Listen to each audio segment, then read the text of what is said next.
Pronto.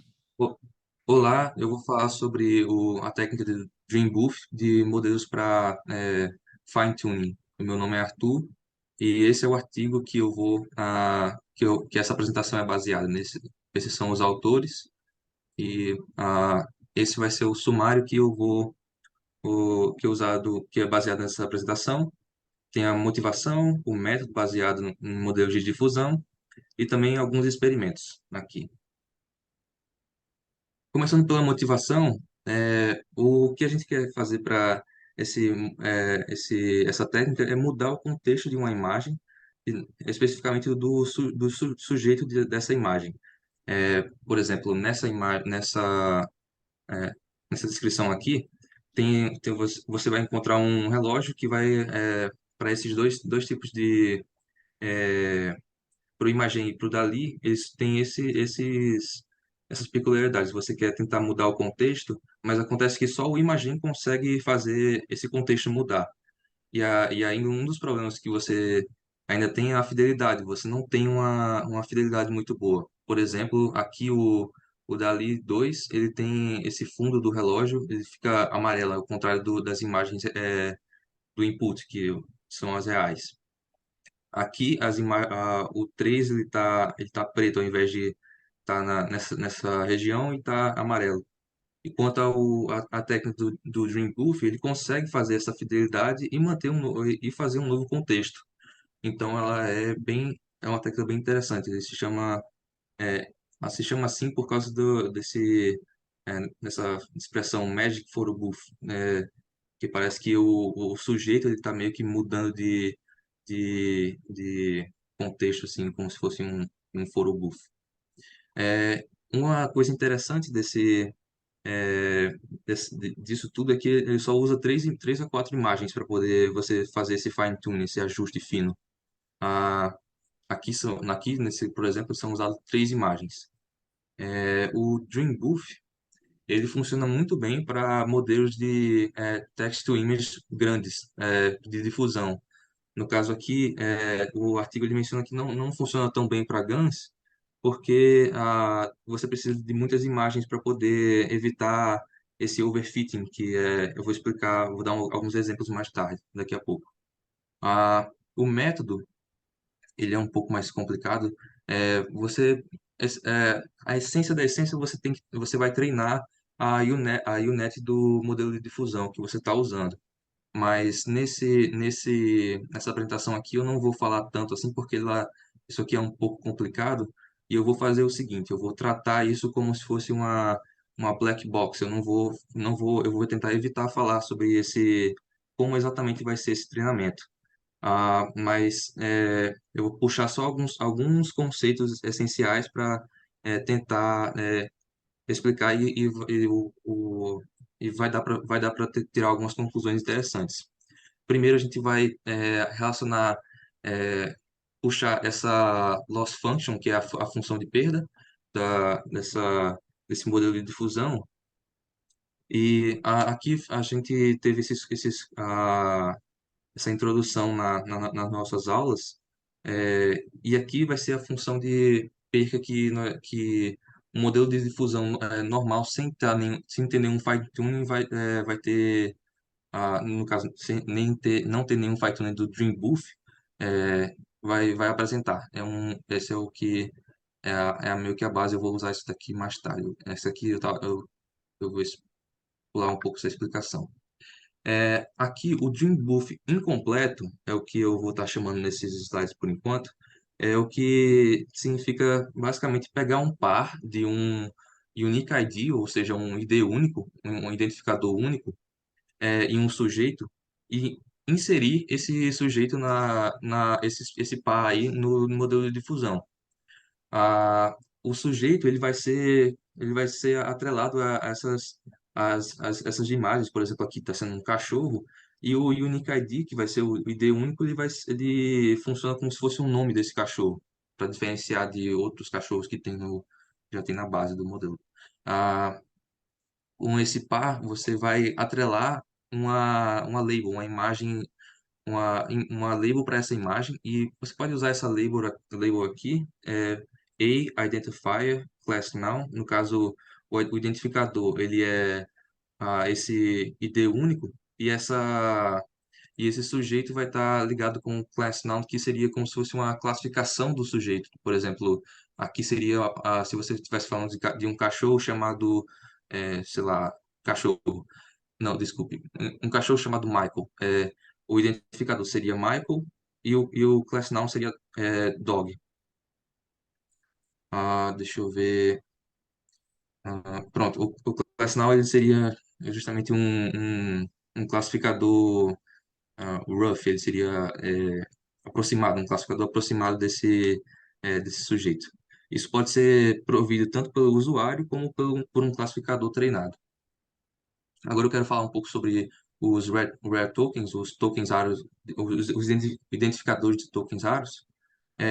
Porque quando a gente vai tentar fazer um desses IDs únicos aqui, tentar dar um nome para esse sujeito, digamos assim, você pode tentar usar palavras como único ou especial para tentar diferenciar esse modelo, mas você não vai conseguir ter tanto êxito, porque o modelo precisa desentrelaçar o significado original de palavras em inglês, por exemplo, do significado original. Ah, uma forma de exemplificar isso é você tentar dar o mesmo nome para dois sujeitos. Por exemplo, você tem uma pessoa e um cachorro, você dá o mesmo nome de Enzo. Você vai ter problemas com a parte de dar nomes. Ah, Tentando evitar isso, você pode fazer o seguinte: você pode dar caracteres randômicos, assim, por exemplo, esse X, Y, não sei o que, essa sequência de caracteres. E só que você está indo na direção certa, mas você tem alguns problemas, como por exemplo, esse aqui é muito grande para o tokenizer. Experimentalmente, você tem uma melhor performance para esse tipo de unique ID, esse ID único, esse abre colchetes V. Ah, e por que que isso funciona? Como isso funciona mais ou menos? Ah, Se a gente procurar um token raro na lista de tokens que a gente está utilizando no modelo de linguagem, é, a gente vai conseguir encontrar uma string que liga esse token por meio de tokenizer, a função inversa do tokenizer.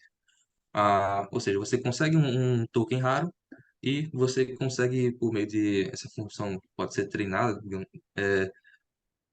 você consegue essas strings. Foi o que o pessoal do artigo conseguiu fazer. Eles conseguiram para seguintes resultados, eles têm para esse T5XXL, que é o tokenizer do Google, um dos tokenizers do Google, eles conseguiram que para sequências de 1 a 3 caracteres você tem uma boa performance. No Imagen, com esse tokenizer, para você tem uma performance muito boa para entre 5.000 tokens a 10.000 tokens. Outro conceito importante é a distribuição de probabilidade, que eu vou chamar de prior aqui, e ela é considerada antes de você conseguir evidências, quando você ter medições. O conceito também tem o conceito de weak prior, que é uma distribuição similar a uma gaussiana, com uma variância grande. Vai ser também importante. Aqui não é a definição precisa, e para concisão, eu gostaria que vocês, se vocês quiserem ver, vocês vejam esse livro aqui nessa página aqui, o Deep Learning pelo Ian Goodfellow. Ah, Sabendo esses conceitos, intuitivamente a gente meio que define o strong prior para o weak prior. Vem com uma probabilidade de você encontrar melhor, tanto para você classificar melhor. É, e por que introduzir esse tipo esses dois conceitos? Aqui eu vou, esse aqui foi um problema que eu encontrei que eu achei bem interessante que envolve esses priors. Ah, E eu achei bem interessante. Eu vou mostrar para vocês. Esse aqui é um código do Hugging Face do Dreamproof. Eles usam essa label aqui para punhado de fotos de um cachorro, eles usam a photo of SKS dog. Essa palavra aqui, SKS, ela funciona como um Unique Identifier. Ele vai dizer, ele vai ser um identificador único para dizer, para meio que ser o nome desse cachorro, digamos assim. Ah, agora, o que acontece quando a gente usa SKS para ser um identificador? Os fóruns que treinam esse tipo essa técnica do Dream Booth, eles identificaram eles como um identificador ruim, porque ele é uma arma. Eu achei isso engraçado porque fui pesquisar no Google e isso realmente é um modelo de arma assim que eu não sou muito bom com esse tipo de coisa, não sei, não tenho muito conhecimento, mas parece que é um rifle semiautomático e as pessoas estavam gerando imagens que apareciam rifles neles, rifles, armas, qualquer coisa, coisas desse tipo, segundo esses relatórios do GitHub em fóruns. E isso poderia ter eu achei um problema bastante interessante, porque primeiramente, que eu achei bem engraçado, se eu tivesse tido esses resultados, eu teria ah, achado muito engraçado, mas esse aqui não são resultados, não são resultados, não são gerados a propósito. Isso aqui são imagens que eu peguei do Google, não são geradas, não. Ah, então, o resumo disso tudo é que você precisa de tokens raros para poder ter uma boa performance desse tipo de técnica. E aqui eu escrevi, talvez o seu nome seja esse identificador e esse identificador. Esse seria a label dessas duas imagens, digamos assim. Ah, e esses priors aqui, eles têm, essa aqui entra o conceito para totalizar o Dream Booth. Até agora eu falei de um Dream Booth incompleto. Nós vamos completar isso porque existem alguns problemas com esse conceito de prior. Quando a gente treina um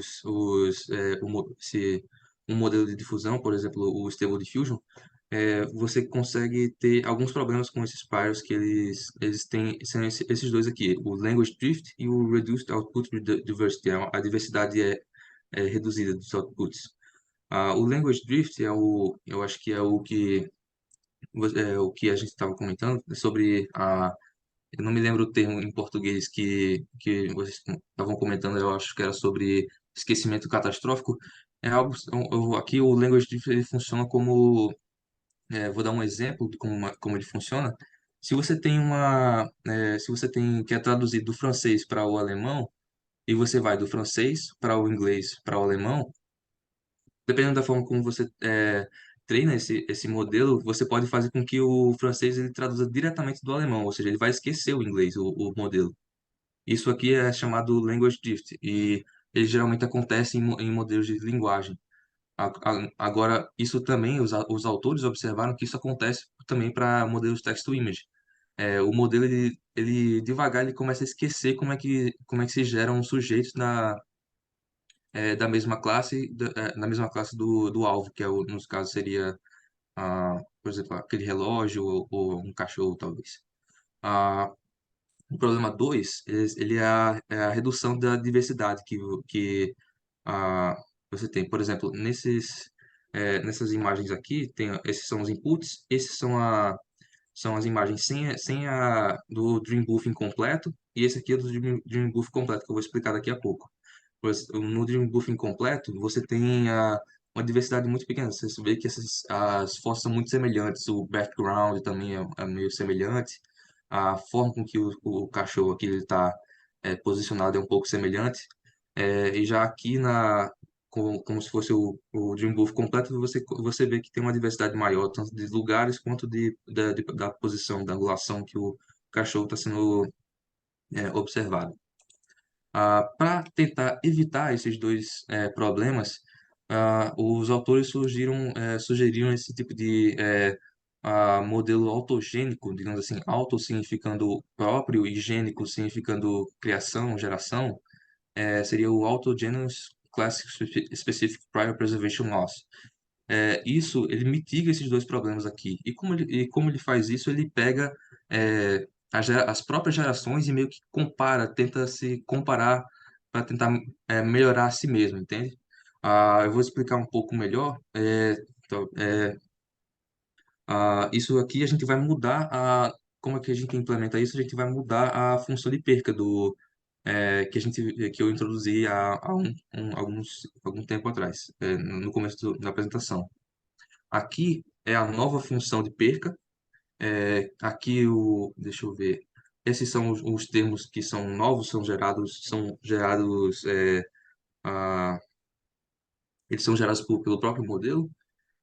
E aqui, começando por esse CPR, ele meio que funciona para você identificar se se ele não está esquecendo o que significa esse class noun, ele não está esquecendo o que a classe do sujeito, digamos assim.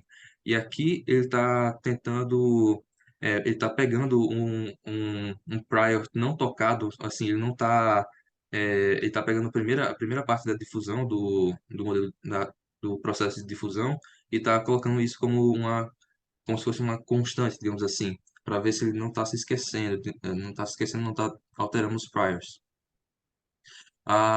De forma mais abrangente, essa parte aqui, que está escrito como old, ela vai ser, essa parte em amarelo, ela é o processo sem nenhuma alteração é o processo seria o processo de incompleto, digamos assim, sem nenhuma, é o modelo de difusão é, comum, digamos assim. Aí ele está perguntando como é que será que o prompt está sendo satisfeito. E aqui, essa parte nova, vem da parte da autogeração, que ele está com esse, esses dois conceitos, e ele também tem essa, esse lambda que vai regular o quão forte vai ser essa influência esse modelo autogênico. É como se ele estivesse perguntando, isso aqui ainda é um class noun, isso aqui ainda é um cachorro, isso aqui ainda é um gato. Ele está tentando manter o prior. Voltando agora para uma coisa um pouco mais simples para eu explicar, no caso um pouco mais intuitivo, digamos assim, que não envolve tanta matemática. Ah, Vamos para alguns experimentos. Eu não sei se dá para vocês verem aqui. É, o, Essas aqui são as imagens do input que são alimentadas para o modelo. E aqui são para o Imagen, o Dreambooth implementado no Imagen e aqui no Stable Diffusion. Aqui tem o Textual Inversion, que é um pouco mais diferente as imagens aqui, no caso. E como é que a gente escolhe entre, por exemplo, o Stable Diffusion e o Imagen? Aqui os autores eles fazem o seguinte, eles pegam ah, esses modelos de Dino e o Clip 1, Clip AI, desculpe, e também eles são baseados na similaridade de cosseno, que a gente viu na nossa aula, nas aulas, desculpe. É, Aqui o Imagen ele aparenta ter um score um pouco maior é, nessas, de acordo com essas métricas. E aqui a fidelidade, aqui, tanto do prompt quanto do sujeito, ele é medida por pessoas reais. Eles são o Stable Diffusion com o Dreambooth, ele funciona muito bem em comparação ao Textual Inversion. Isso, aqui, para tentar comparar esses dois dinos aqui, os autores, eles fizeram uma coisa bem interessante. Eles pegaram duas imagens e eles fizeram um experimento. Eles normalizaram essa parte aqui, tiraram outra foto desse mesmo objeto aqui e colocaram no Dreambooth. E também o Textual Inversion. Eles também classificaram isso e obteram esses resultados aqui. Eles observaram que a Dinometrics ele funciona melhor para você distinguir é, para ver qual que é o mais se parece. Como ele fez aqui, ele pegou essa métrica aqui, apesar dela estar um pouco maior para o Clip I, tanto nos dois casos, aqui ela consegue, o Dino é o único que consegue distinguir o Textual Inversion do Dreambooth. Aqui, ó, por exemplo, aqui está na ordem de 0,7 e aqui 0,6. Então eles concluíram que o Dino é um pouco melhor. Voltando para algumas aplicações dessa implementação, temos a recontextualização. é, e, por exemplo, tem nessa foto, nessas quatro fotos aqui, temos uma bolsa no Grand Canyon, num lugar molhado, em Boston, e aqui no céu à noite. É, isso aqui tudo feito com Dream Booth. Outras coisas que eu achei muito interessante é que eles colocaram esse teapot, esse bule de chá flutuando em leite. Eu achei muito fantástico isso aqui. Também tem a flutuando na água. Ah, outras aplicações, além da bom, outras aplicações são a mudança de perspectiva. Aqui você consegue ver um gato de trás, só que nas fotos você nem tem a foto de um gato de trás, você consegue ver um gato de trás. Eu achei isso incrível. Também tem coisas para arte e também de modificação de propriedade. Aqui um cachorro vira um panda, um leão e um hipopótamo. E também tem algumas limitações, chamados failure modes. Se você, por exemplo, pegar um prompt que seja muito raro, digamos assim, eu quero essa bolsa aqui que eu tirei foto, eu quero que você coloque ela na superfície do sol. É, provavelmente ele vai dar alguma coisa incorreta, vai gerar um environment incorreto, e existem essa entrelaçamento também de contextos. Por exemplo, aqui você não pede que, o prompt não pede que a, nenhuma modificação na imagem, mas é modificado de acordo com o ambiente. Então é um meio que um failure mode. E aqui tem o clássico que é o overfitting, que é você tem imagens muito próximas, muito parecidas com os inputs. Aqui é um incentivo para vocês lerem o artigo, já está chegando no final da apresentação.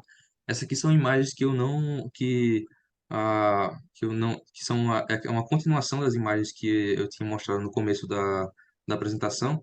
E aqui são muito interessantes. Eles respeitam também a fidelidade, também os contextos, em comparação a esses dois modelos. E aqui uma outra coisa que eu achei bem interessante é que eles conseguiram criar um quadrinhos aqui. Só com quatro imagens aqui, eles conseguiram fazer isso, só com o que eles apresentaram do Jim Booth. E isso aqui também vocês podem ver mais alguns exemplos. Na verdade, tem vários exemplos no artigo, e eu recomendo que vocês vejam também. E assim, também muito obrigado pela atenção de vocês. Essa aqui é o último slide. Excelente, obrigado. Vou tirar a gravação aqui.